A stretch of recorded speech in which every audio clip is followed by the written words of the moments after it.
Good morning. So in the few minutes that I have, I wear two hats in this conversation. Two hats, no hair. The first hat I wear is I served for 20 years in the Israel Defense Forces, serving in the context of operational counterterrorism, and I hope to bring that into the talk. And the second hat I wear is I'm today in academia here at the University of Utah, and a lot of what I'm going to talk about is based on my reflections and my writings. I would suggest to all of us sitting in this room today that cybersecurity poses the single greatest threat to corporations, to law enforcement, to national security, and to geopolitics on a broader base. And the reality when we talk about cybersecurity as posing this enormous threat is, if we're going to be honest with ourselves, it makes us extremely uncomfortable because cybersecurity in many ways is this great unknown. And precisely because it is this great unknown, from our perspective, it's something that's very difficult to approach, much less understand. In the good old days, warfare was what I call traditional warfare, state against state, tanks against tanks, planes against planes, state A against state B. It was easy to understand. There were the good guys, there were the bad guys, and the rules were clear. International law clearly articulated what were the ground rules of traditional war. Cyber warfare is fundamentally different, primarily for the following reasons. One, the actors are different. Not only are there state actors, but there are also non-state actors. Non-state actors, for instance, terrorist organizations, are not beholden to any international law. They're not beholden to any principles of law. They're clearly not beholden to any principles of morality.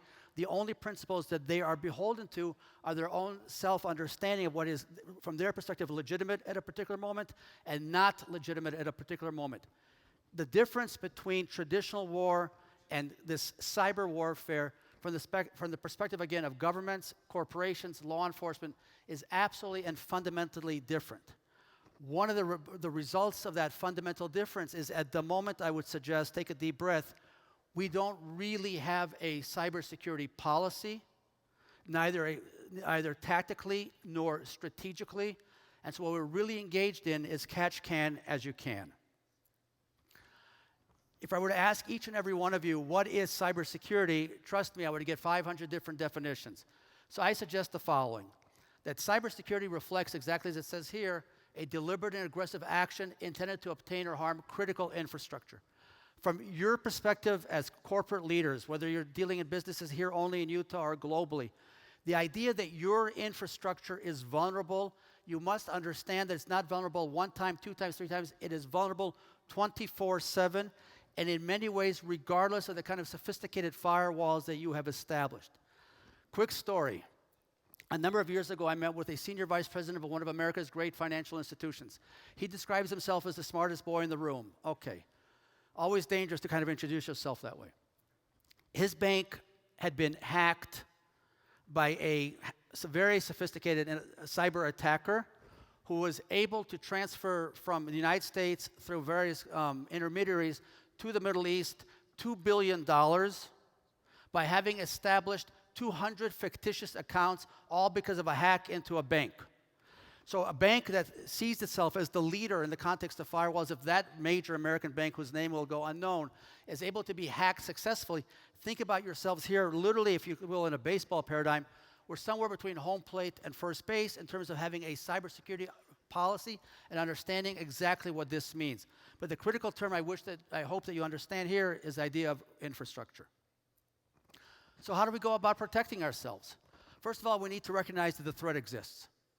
And you as corporate leaders must come to grips with the fact that indeed the threat is out there and the hackers are fully focused on hacking you, constantly, consistently, and checking you at all times.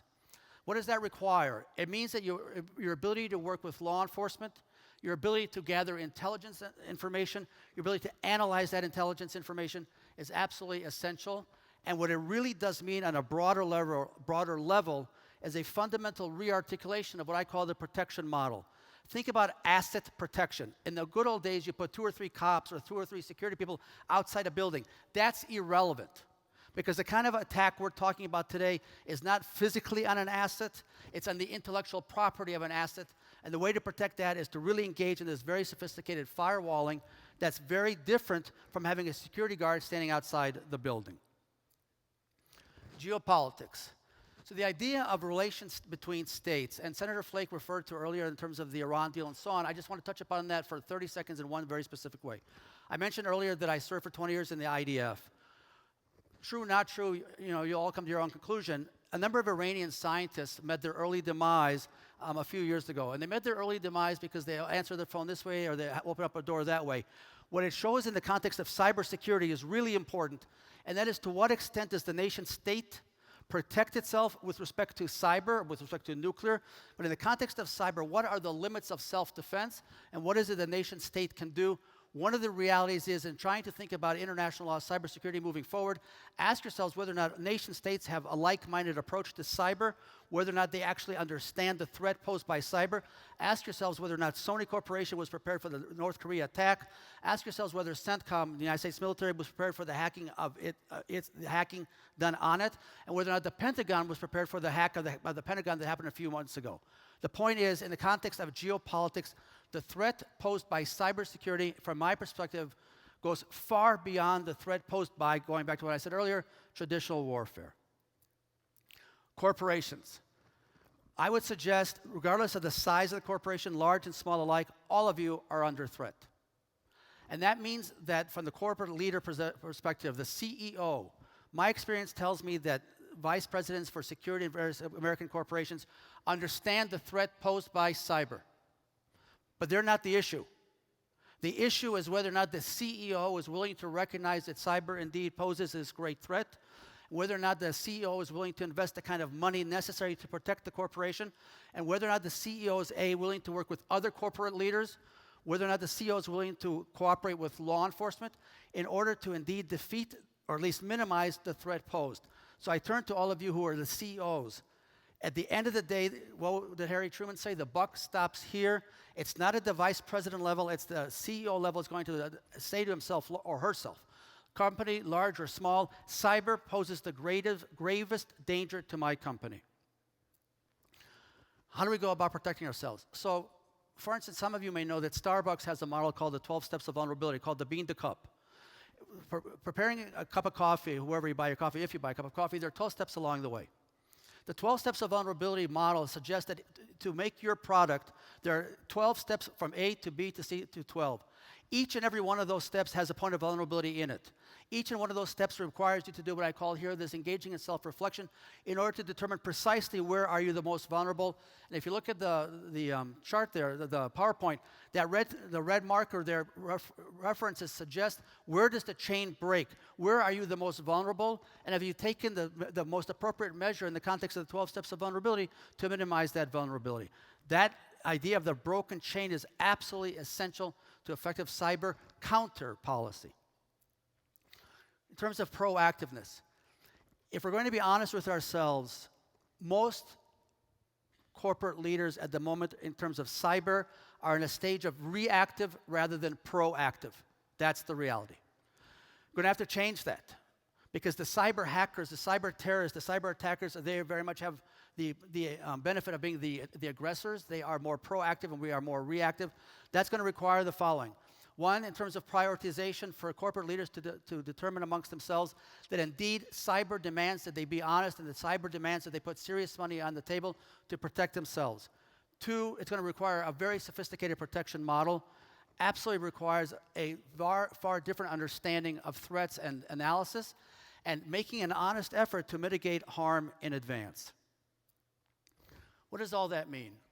My conversations with law enforcement officials in Europe, in Israel, and in America suggest the following red flag. And I turn to all of you as their spokesman and say the following. They are concerned that they are not the beneficiaries of sophisticated cooperation and teamwork from corporate leaders in terms of corporate leaders willing to work with law enforcement. Two, it requires corporate leaders to be much more honest with themselves, to be much more honest with shareholders, to be honest with other corporations, because at the end of the day, go back to what I said earlier, the advantage presently possessed by the hackers, by the cyber terrorists, is so significant that unless all of us together understand that we need to identify the threat, minimize the vulnerability, and prioritize, we will fight at the end of the day a losing battle. And note the following, with this I conclude. In the traditional warfare model, there was a winner or loser, right? You waved the white handkerchief, you surrendered. The reality of conflict between state and non-state actor is the conflict never ends. It's ongoing. And precisely because it's ongoing, it's going to require all of us in this room and in similar rooms throughout the United States to understand that cybersecurity poses a threat unlike any other threat. And it's going to require the kind of cooperation, corporations amongst each other, corporations internally, corporations with law enforcement, corporations with government, and a scale that has not happened previously. On that note, thank you very much for your time.